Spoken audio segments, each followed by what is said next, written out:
Thought I'd try something a bit different this time. I don't know how long this is going to take. I sort of just typed in mountain on Google Maps and went to the closest one. I mean, I sort of hope it doesn't take too long, because all I sort of packed was some water and a Cliff Bar. And I mean, I already ate the Cliff Bar on the way here.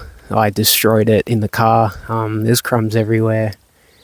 So hopefully the water's enough. I mean, if not, I guess I'll just hunt.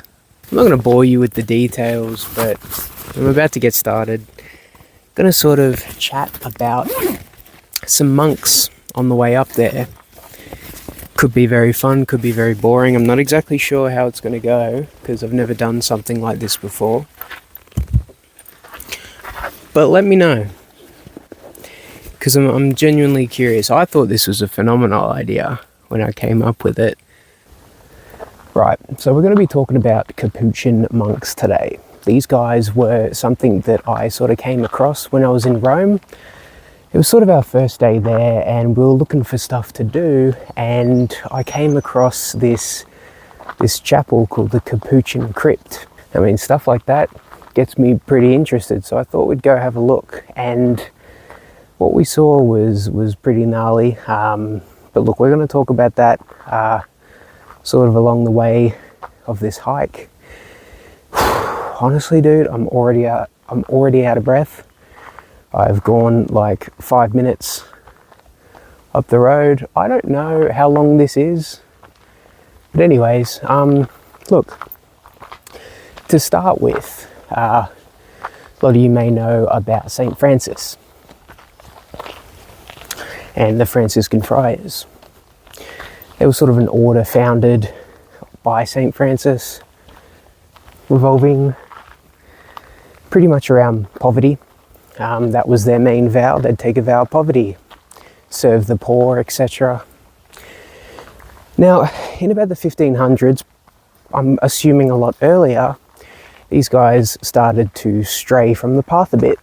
There was a lot of talk and conspiracy about the Franciscan friars to sort of skirt past their vow of poverty and, I mean, in some circumstances, own property, which is a massive no-no for these guys. So pretty much what these guys decided to do, specifically a guy called Matteo de Baccio, he decided to split off, and in doing so founded his own sect or reformation of Franciscan friars called Capuchin monks. I'm not entirely sure where the Capuchin part comes from, and before they knew it, they were approved by Pope Clement in 1525.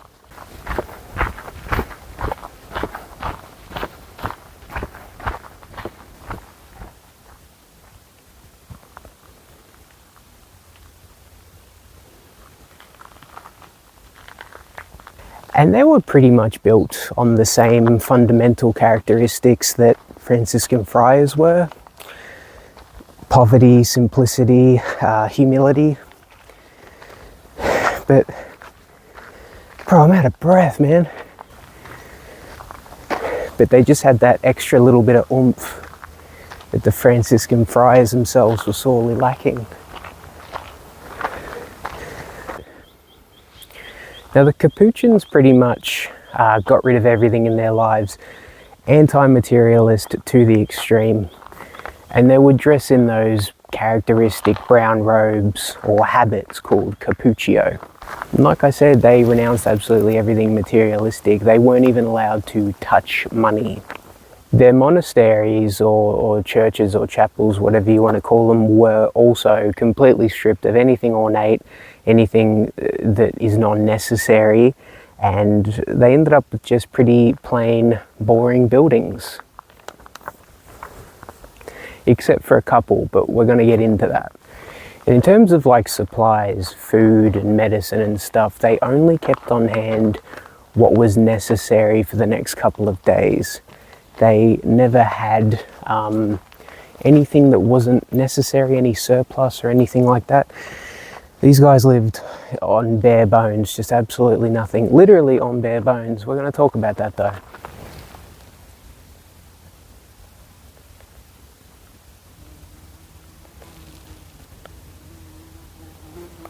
These guys were completely devoted to the vow of poverty, just as St. Francis intended, arguably more so than the Franciscan friars were. And they spent a lot of their time just aiding the poor, helping them out, and, you know, doing the Lord's work, as it were. There's one other characteristic of Capuchin friars that I wanted to talk about, and that was their obsession with death, specifically the term memento mori. St. Francis himself was no real stranger to preaching about death. I believe he called it sister death. And he factored it into a part of God's creation. It wasn't seen as a bad experience, but it was seen as just a necessary part of life. Of course, the whole memento mori thing's pretty, it's been pretty explored in Catholicism as well. I mean, you've got like angels on top of crypts, you've got the black vestments on All Saints' Day as well. I mean, it's not just, it hasn't just been delegated to Franciscan friars. And I guess their reason for this was apparently by confronting death, you become more humble, more charitable, boost up that poverty vow sort of stuff, you know, get a higher poverty level. Death is sort of overcome through faith, if you will, I guess, I don't know.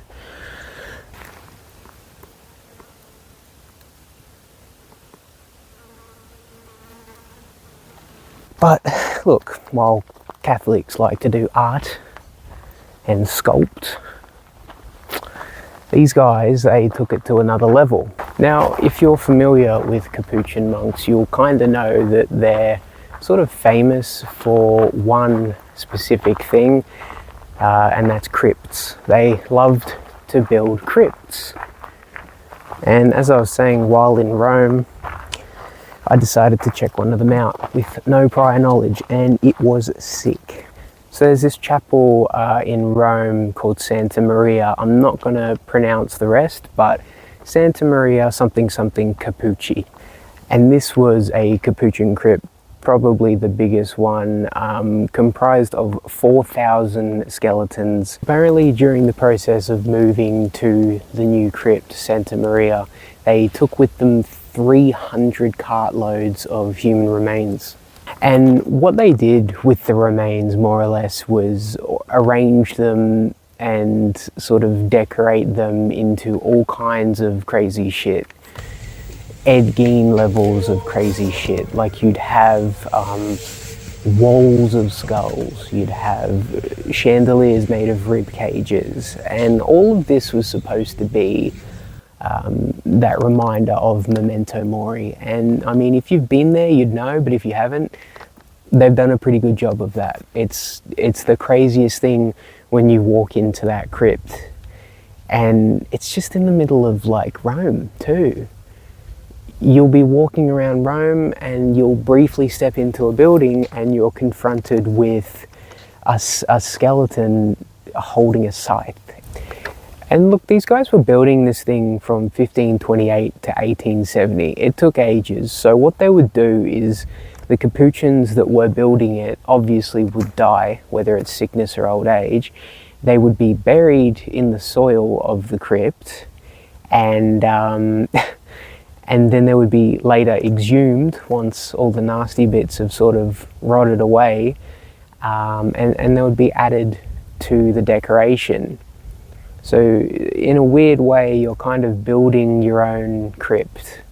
Not to mention that Santa Maria also had a bunch of dead Roman bodies below it. So, I mean, those guys were also added to the collection.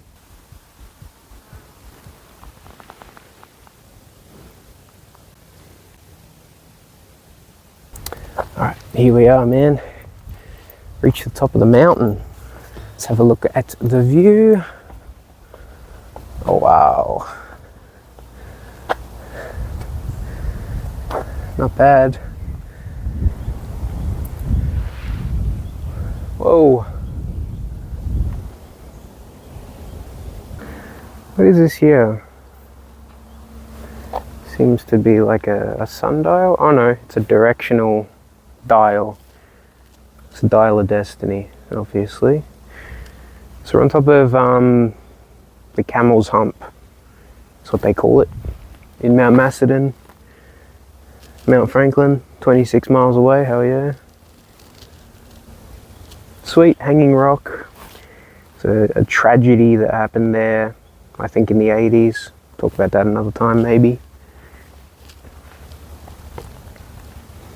Sweet.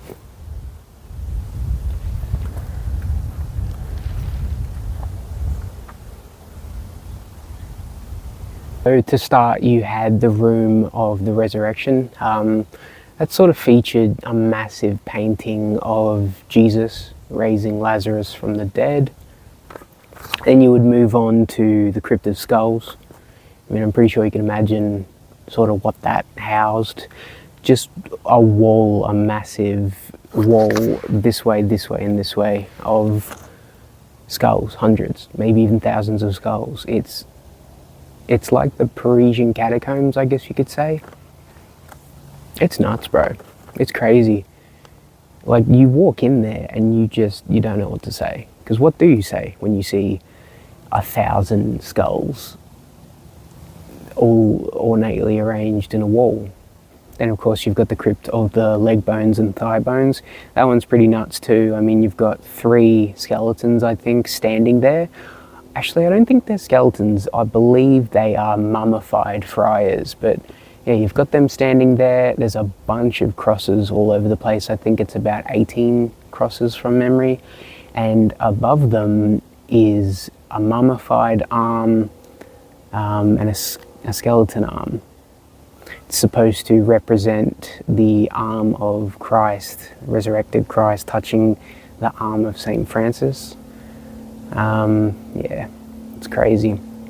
Then you've got the Crypt of 3 Skeletons. That's the third one. Also some more mummified Capuchins, and they've got an hourglass made of bones to symbolize memento mori. Got the Crypt of Pelvises, and there's a couple more. I mean, the Crypt of Pelvises is one. It's all just bones. It's nuts.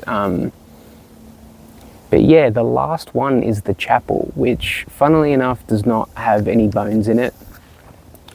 But it was where every night before they'd sort of retire to their quarters, the Capuchins would go down and say Mass and sort of reflect on that whole memento mori thing.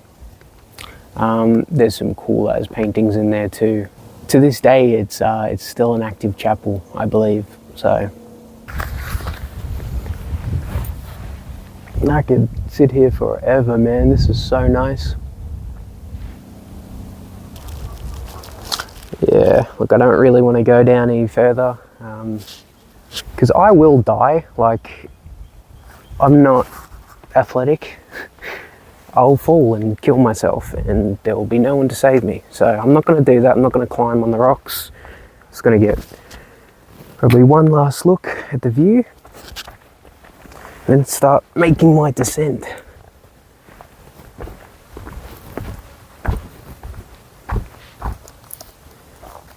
Yeah, so when I got here, I saw a bunch of people in the car park, and I was honestly thinking, shit, because like Mount Macedon isn't exactly the place where you want to be seen wandering around the woods talking about exhuming human remains, right? Believe it or not, Mount Macedon is actually a place almost synonymous with burying bodies. I mean, here in Victoria, it's the place to go if you want to dispose of a human body. So I was thinking, oh shit, there's going to be people listening to me talk about digging up dead bodies, and that's the last thing I wanted. But, I mean, everyone's just disappeared. I think there's a lot of rock climbing in this location, which makes sense. So everyone seemed to head over there and leave the trail completely empty.